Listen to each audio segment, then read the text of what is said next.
फिर से मैं आपके बीच उपस्थित हुआ हूँ नई उमंग के साथ। जी हाँ दोस्तों, तो पिछले वीडियो में हमने संज्ञा का अध्ययन कर लिया था।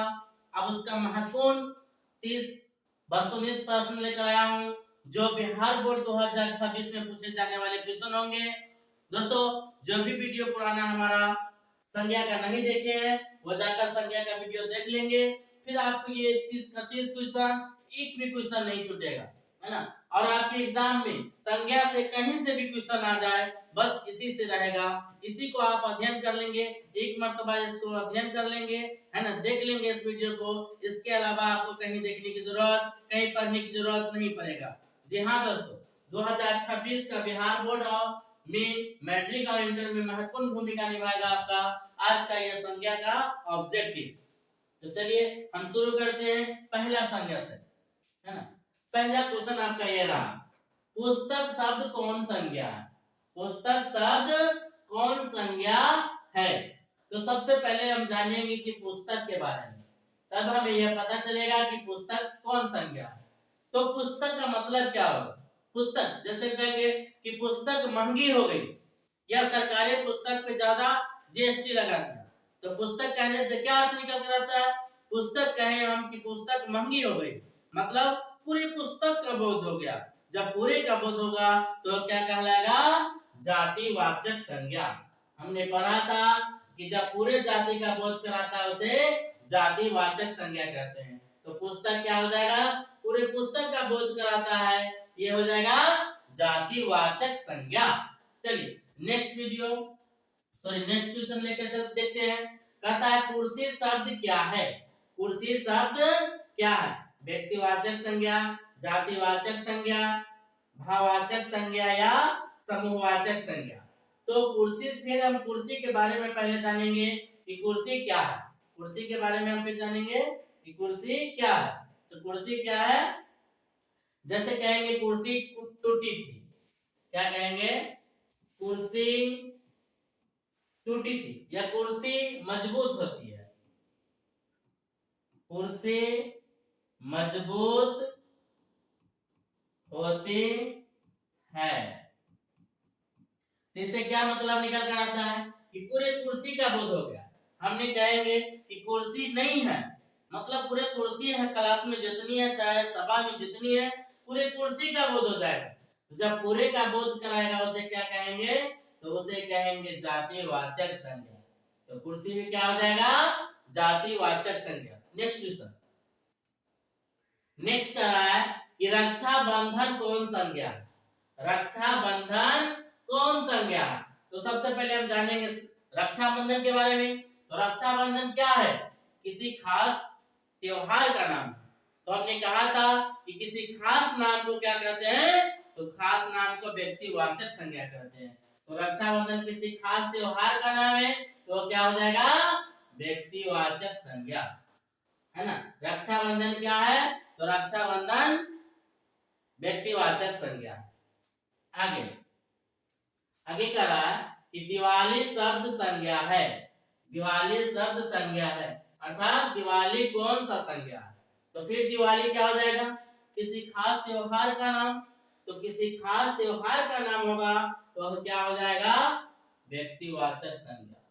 जो खास त्योहार का नाम का बोध कराएगा वो व्यक्तिवाचक संज्ञा होता है। नेक्स्ट क्वेश्चन देखेंगे। नेक्स्ट क्या कह रहा है? संसार शब्द क्या है? संसार शब्द कौन सी संज्ञा है? तो संसार क्या है? संसार क्या है? हमने आपको व्यक्तिवाचक संज्ञा के बारे में क्या बताया था? जो किसी खास चीज का बोध कराए या किसी एक चीज का बोध कराए, एक पदार्थ का बोध कराए, वह व्यक्तिवाचक कहलाता है। तो संसार भी एक चीज का बोध कराता है, इसे भी व्यक्तिवाचक संज्ञा माना जाता है। चलिए नेक्स्ट क्वेश्चन। नेक्स्ट कर रहा है कि विद्यांचल शब्द क्या है? विद्यांचल शब्द कौन सी संज्ञा है? तो विद्यांचल क्या है? किसी खास चीज का नाम है, तो फिर खास चीज का नाम क्या हो जाएगा? व्यक्तिवाचक संज्ञा। चलिए नेक्स्ट क्वेश्चन क्या कर रहा है कि द्रव्यवाचक संज्ञा क्या है? द्रव्यवाचक संज्ञा क्या है? तो सबसे पहले हम जानेंगे कि द्रव्यवाचक संज्ञा किसे कहते हैं। तो द्रव्यवाचक संज्ञा क्या था? जिस संज्ञा को मापा या तौला जाए या जिससे द्रव्य या धातु का बोध होता है उसे द्रव्यवाचक संज्ञा कहते हैं। तो ये क्या हो जाएगा द्रव्यवाचक संज्ञा? मिठास, मिठास तो हो जाएगा भाववाचक संज्ञा। महसूस कर सकते हैं केवल भाववाचक संज्ञा। बिजली, बिजली को भी हम लोग केवल महसूस करते हैं, झटका लगता है तो हमें महसूस होती है कि हमें झटका लग गया, तो यह भी हो जाएगा भाववाचक संज्ञा।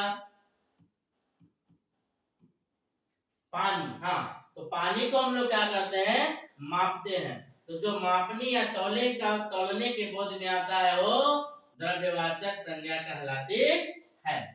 चलिए आगे देखते हैं क्या आगे कर रहा है। तोता शब्द कौन संज्ञा? तोता शब्द कौन संज्ञा? तो सबसे पहले हम जानेंगे तोता के बारे में। हमने कहा कि तोता हरी होती है, तोता हरी होती है, तो क्या हो गया? पूरे तोता का बोध हो गया, पूरे तोता का बोध हो गया।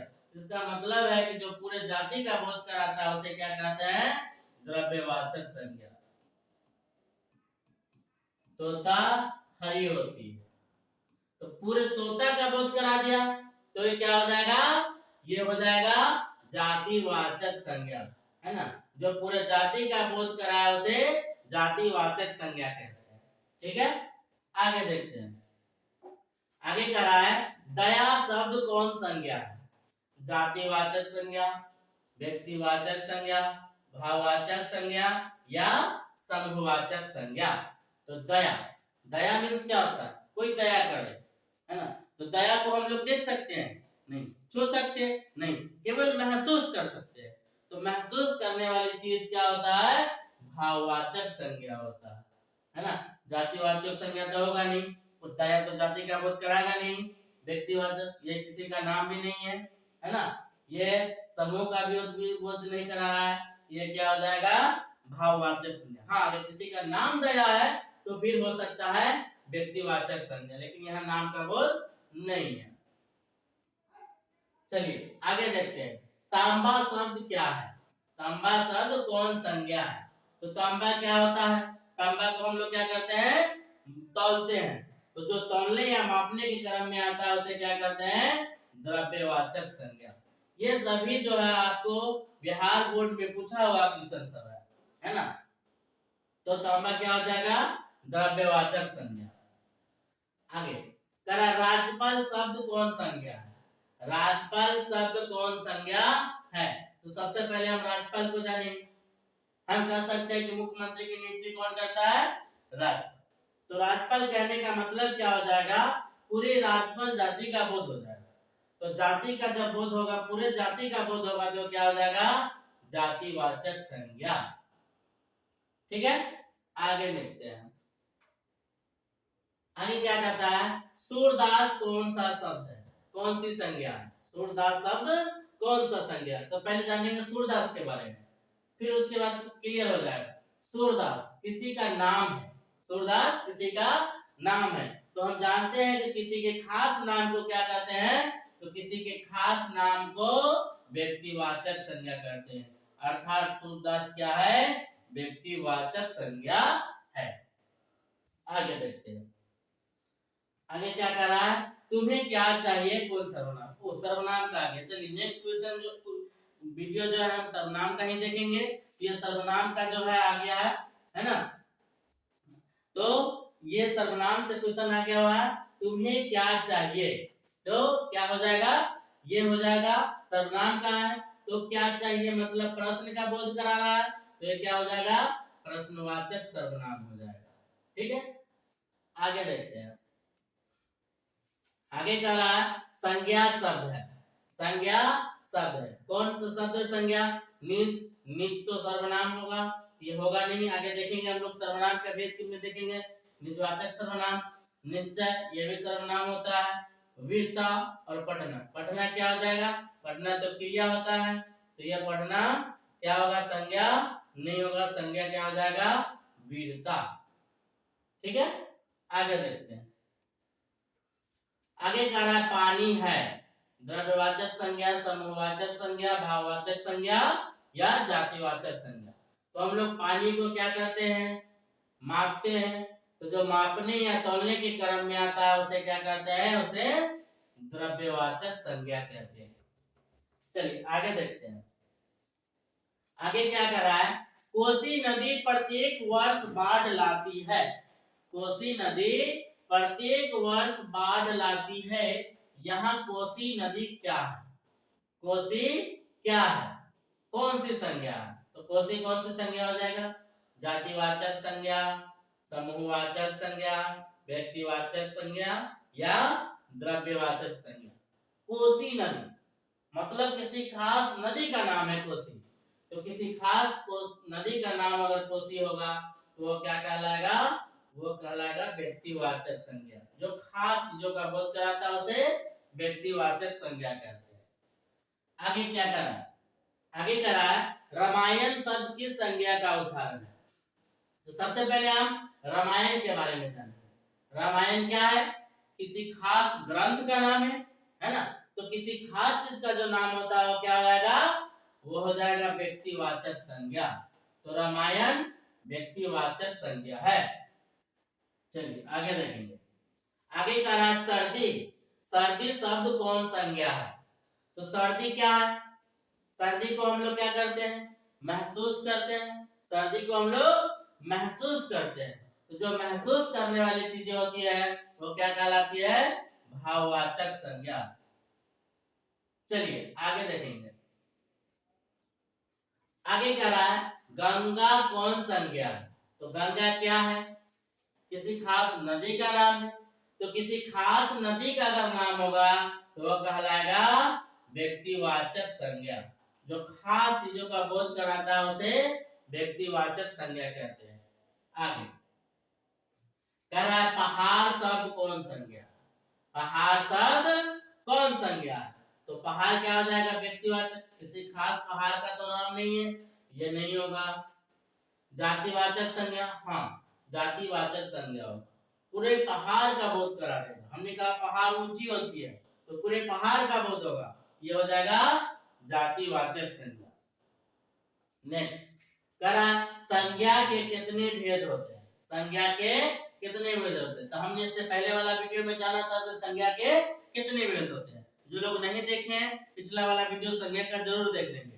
तो संज्ञा का कितना भेद होता है, 3 4 3 2 5। तो संज्ञा के 5 भेद होते हैं।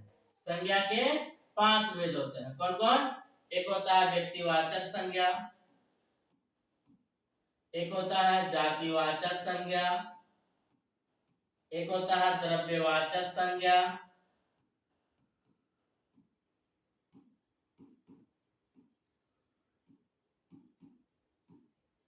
और एक होता है समूहवाचक संज्ञा,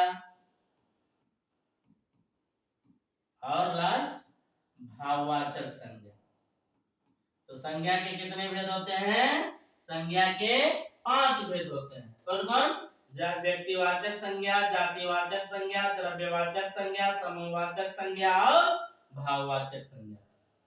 चलिए आगे देखते हैं। आगे कह रहा है कि अक्टूबर कौन संज्ञा। तो सबसे पहले हम जानेंगे कि अक्टूबर क्या है। तो अक्टूबर किसी खास महीने का नाम है। तो किसी खास महीने का नाम होगा वो क्या कहलाएगा, व्यक्तिवाचक संज्ञा। आगे देखेंगे। आगे क्या कर रहा है, मनुष्य शब्द कौन संज्ञा।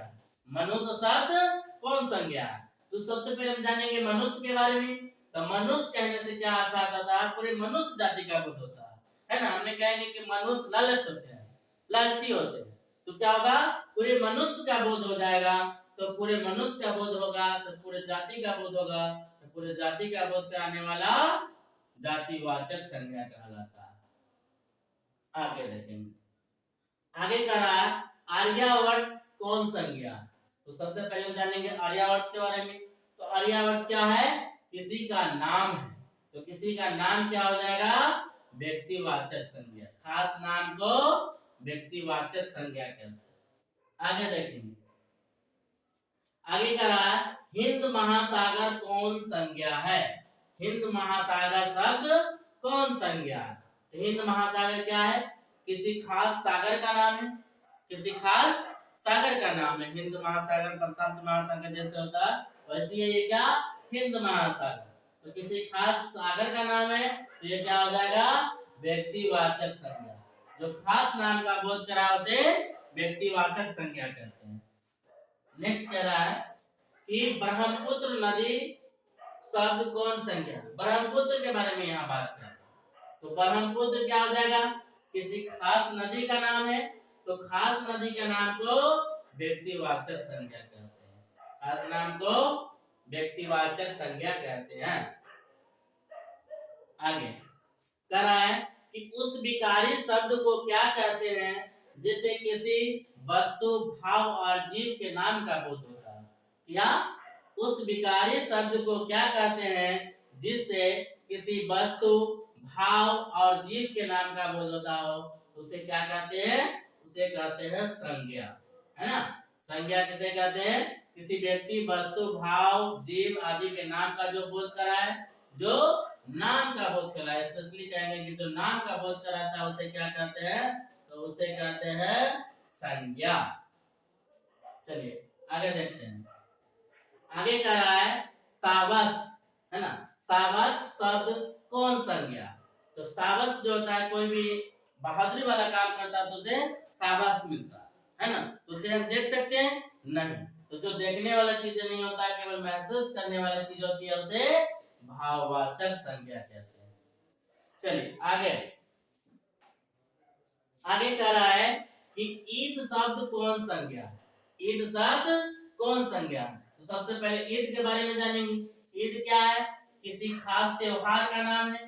तो खास त्योहार का नाम होगा वो क्या कहलाएगा व्यक्तिवाचक संज्ञा। आगे देखेंगे। आगे कहता है मेला शब्द कौन संज्ञा। मेला शब्द कौन संज्ञा। तो मेला क्या है भीड़ का बोध कराता है। तो जो भीड़ का बोध कराए, समूह का बोध कराए, झुंड का बोध कराए उसे क्या कहेंगे उसे कहेंगे समूहवाचक संज्ञा। चलिए आज के लिए इतना ही। जय हिंद जय भारत।